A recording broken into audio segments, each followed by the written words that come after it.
बड़ी खबर कोलकाता से। कोलकाता के रेप मर्डर केस से जुड़ी हुई अहम जानकारी आपको बता दें कि सीबीआई की टीम कोलकाता के प्रेसिडेंसी जेल पहुंची है, जहां पर मुलजिम संजय रॉय बंद है।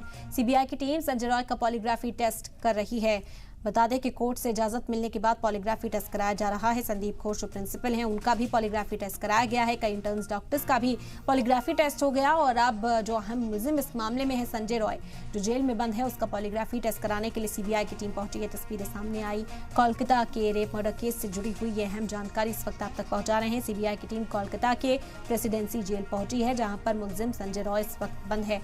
सीबीआई की टीम यहां पर पॉलीग्राफी टेस्ट कर रही है। इससे पहले साइकोलॉजिकल टेस्ट भी संजय रॉय का किया गया था और अब संजय रॉय का पॉलीग्राफी टेस्ट करने के लिए सीबीआई की टीम जेल में पहुंची है। पॉलीग्राफी टेस्ट की इजाजत पहले कोर्ट से ली गई थी, कोर्ट ने इसकी इजाजत दी और संजय रॉय का पॉलीग्राफी टेस्ट अब कराया जा रहा है। जो तमाम गवाह इस मामले में है, संदीप घोष चाहे प्रिंसिपल हो या फिर जो इंटर्न डॉक्टर्स हैं, उनका पॉलीग्राफी टेस्ट भी किया गया है और आगे मुस्तकबिल में साथ बैठाकर भी बातचीत या सवाल जवाब जो है वो किए जा सकते हैं, क्योंकि सीबीआई तह तक पहुंचने की पूरी कोशिश कर रही है। हर पहलू पर इस वक्त सीबीआई की नजर है और इसी सिमट में सीबीआई की टीम संजय रॉय का पॉलीग्राफी टेस्ट करने के लिए फिलहाल प्रेसिडेंसी जेल पहुंची है।